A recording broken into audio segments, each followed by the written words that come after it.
નવસારી મહાનગરપાલિકા અને નવસારી જિલ્લાના સંયુક્ત ઉપક્રમે આજનો કાર્યક્રમ યોજવામાં આવ્યો હતો.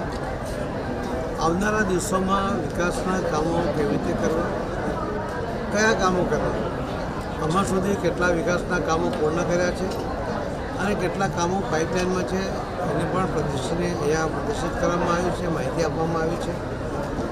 અમે જે કુલ ગુજરાતની અંદર લગભગ હવે જે 17 મહાનગરપાલિકા બની છે, તો પ્રયત્ન એ છે કે 4 મોટી મહાનગરપાલિકા પછી નવસારી સૌથી વિકસિત મહાનગરપાલિકા બને. નવસારીના લોકોને તમામ પ્રકારની સુવિધાઓ મળે.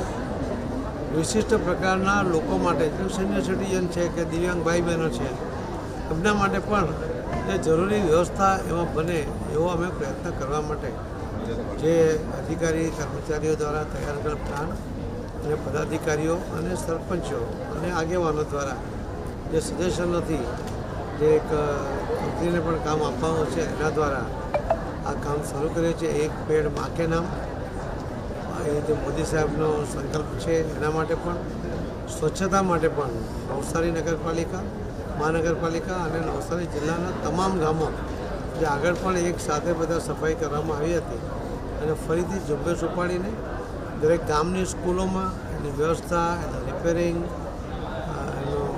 એવી રીતે એની મજબૂતાઈ માટે એની કોઈ પણ ઇન્ફ્રાસ્ટ્રક્ચરમાં જરૂરિયાત હોય તે પૂર્ણ કરવા માટે એક સંકલ્પ સાથે આજે આ કાર્યક્રમ યોજવામાં આવ્યો છે. મને વિશ્વાસ છે કે નવસારી મહાનગરપાલિકા અને નવસારી જિલ્લાના દરેક લોકોને ગામો અને શહેરમાં બધા જ પ્રકારની સુવિધાઓ મળી રહે એ પ્રકારનો પ્રયત્ન સંયુક્ત રીતે હાથ ધરવામાં આવ્યો છે.